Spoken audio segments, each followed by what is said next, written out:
Selamat pagi Bapak Ibu yang dikasihi Tuhan.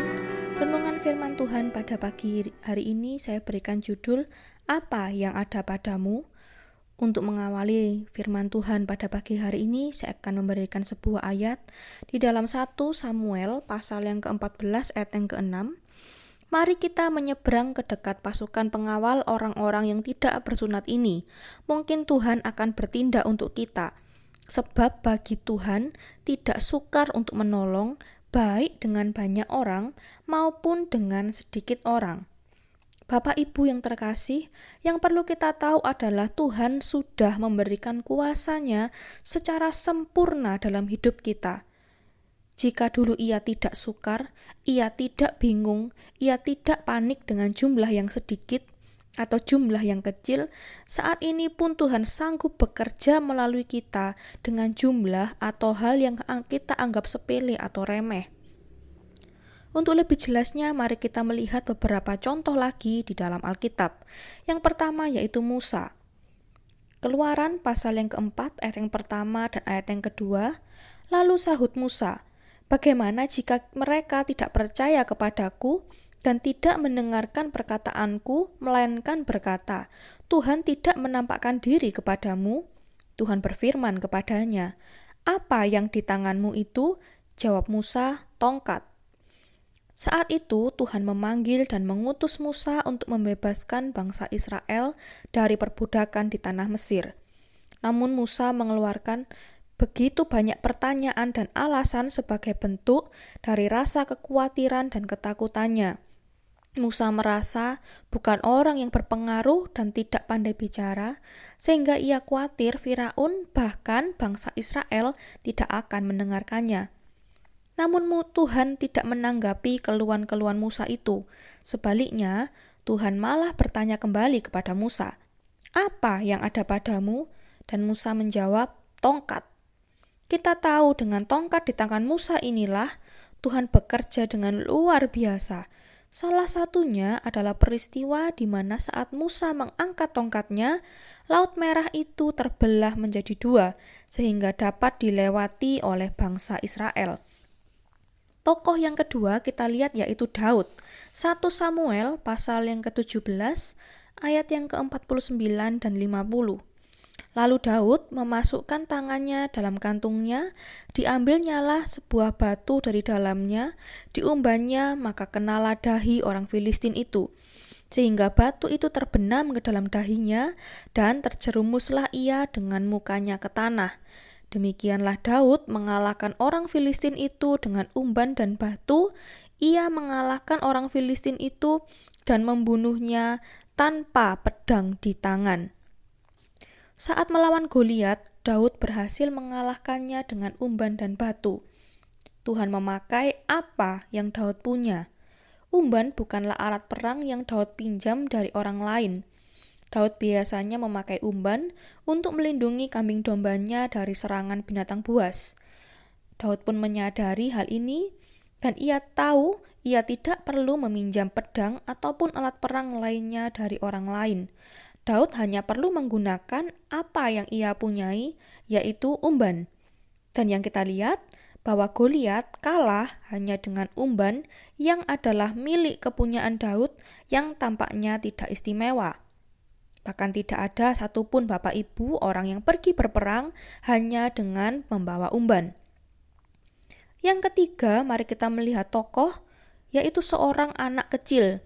Di dalam peristiwa Yesus memberi makan 5.000 orang. Yohanes pasal yang ke-6 ayat ke-13. Maka mereka pun mengumpulkannya dan mengisi 12 bakul penuh dengan potongan-potongan dari kelima roti jelai yang lebih setelah orang makan. Peristiwa ini tentu kita tahu, Yesus memberi makan 5.000 orang laki-laki, tidak termasuk perempuan dan anak-anak. Saat itu Yesus ingin memberi mereka makan, tetapi tidak ada jumlah makanan yang cukup untuk orang sebanyak itu.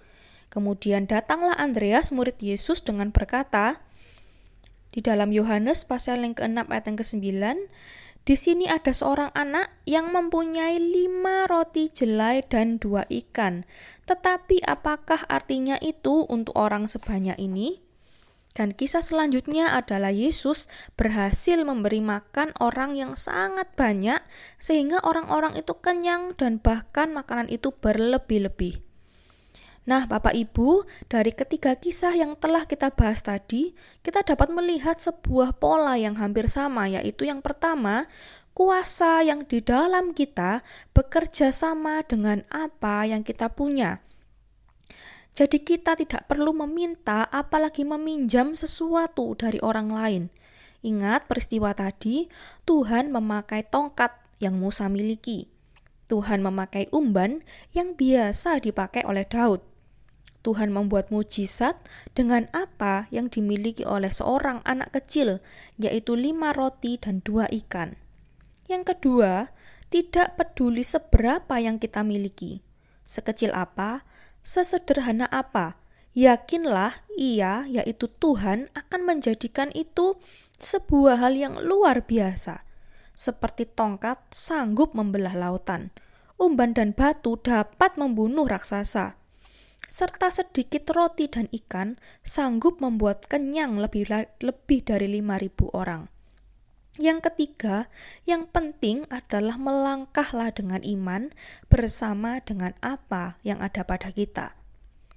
Musa dan tongkatnya akan menjadi orang yang biasa dan tongkat yang biasa jika Musa tidak melangkah menghadap Firaun saat itu. Musa tidak menunggu dulu, melihat Firaun bertobat, baru ia maju menghadap Firaun. Daud pun demikian. Daud juga tetap akan menjadi seorang gembala yang biasa dengan umbannya jika Daud tidak melangkah masuk ke dalam medan peperangan. Daud tidak berdiam diri, menunggu dirinya pandai berlatih perang baru maju melawan Goliat. Demikian juga dengan anak kecil tadi. Ia tidak menunggu memiliki roti dan ikan yang sangat banyak, baru ia menyerahkan kepada Yesus untuk memberi makan 5.000 orang. Tetapi ia menyerahkan 5 roti dan 2 ikan kepada Yesus. Dan ia percaya saat ia melangkah memberikannya kepada Yesus, Yesus akan menjadikan hal itu luar biasa.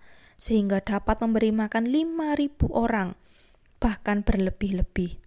Jadi Bapak Ibu, ada sebuah pertanyaan yang mari kita renungkan bersama-sama hari ini. Pertanyaan yang sama, apa yang ada pada kita? Apa yang ada padamu? Bapak Ibu yang terkasih, jangan takut menghadapi hari esok, namun melangkahlah dengan iman dengan apa yang ada pada kita. Tuhan bersama-sama dengan kita dan Ia akan membuat hal yang luar biasa dengan apa yang kita miliki itu. Marilah kita berdoa. Bapa, kami bersyukur atas firman-Mu, berilah kepada kami hikmat untuk kami mengetahui apa yang ada pada kami dan ajar kami untuk berani melangkah dengan iman. Terima kasih Bapa, di dalam nama Tuhan Yesus Kristus, kami sudah berdoa dan mengucap syukur. Haleluya. Amin.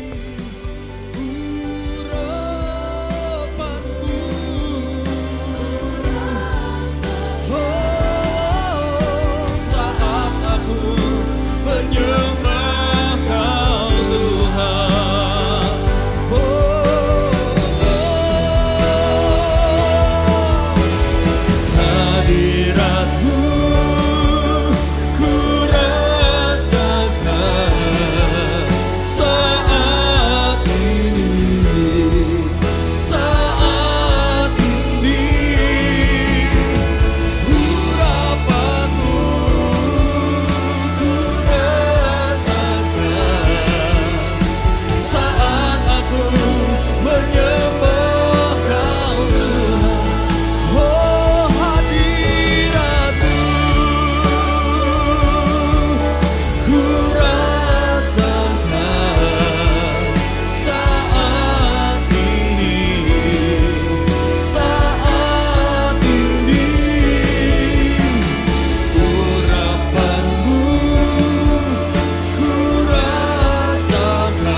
urapan-Mu ya Tuhan.